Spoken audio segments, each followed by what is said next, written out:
अस्सलाम वालेकुम दोस्तों, की हाल चाल ने जनाब। परसों भाई सलीम दी मैं वीडियो पाई सी, गब्बन सी ते सूप ही दिता इन्हें कट्टा तो जनाब असी भेजन लगे हैं।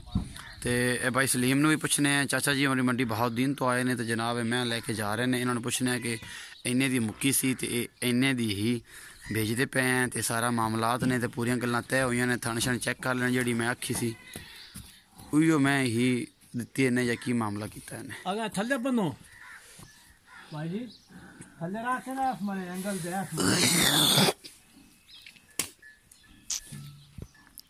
थल्ले आई नहीं एंगल आ इस्लाम भाई आ कैमरा फड़िया जे, मैं चाचे ना गल्लां कर लूं। थल्ले ना थल्ले ना थल्ले एंगल नहीं थल्ले थल्ले अरला नहीं नहीं अरल ना थल्ले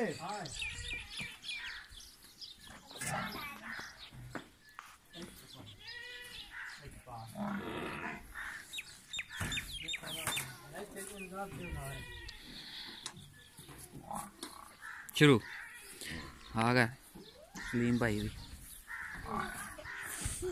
अगर करो ना मत थोड़ा जाओ और दिल्ली की तरफ खुली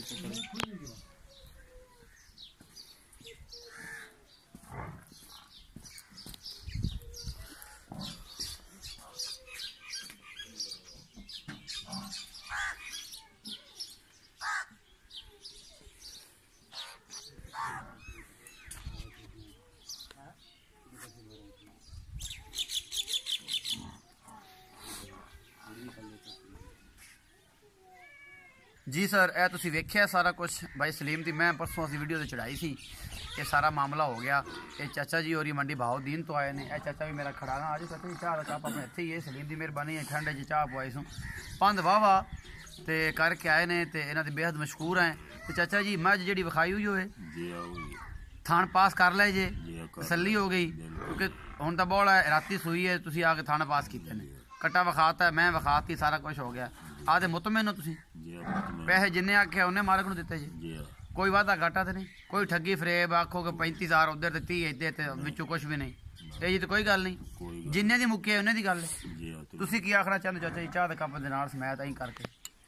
जी उन्ने दी मुक्की 2,43,000 की हाँ जी। 43 अगे दे दिता है। हाँ जी 2 लाख रुपया उन दिता है। एवें गल है?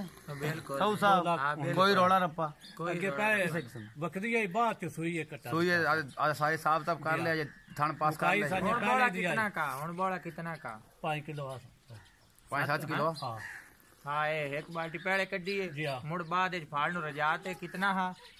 7 किलो 7 किलो 7 किलो 7 शेर बोला नहीं कढ़िया जी। हुण मैंने अल्लाह ते अल्लाह दे रसूल दे हवाले जनाब असीं इन्हां कर लांगे। चोर कोला है के चीज बोले सोनी मार दे, कोई छट्टा फुआरा ना ना कोई वादा घाटा कोई भी नहीं, कोई खैरी मैं सलाम। मसाले च कमी अच्छी मार दे अल्लाह दे हुक्म ने खैरी बिल्कुल सलामती नदीम जी भाई सारा ने गल्ला जवाब जी देना। देनी है मार चंगी है अल्लाह दे वाले। अल्लाह पाक इन्हां दी जिंदगियां करे। अपना बहुत सारा ख्याल रखिया जे, मिलांगे अच्छी और बेहतरीन वीडियो नाल। अल्लाह निगहबान।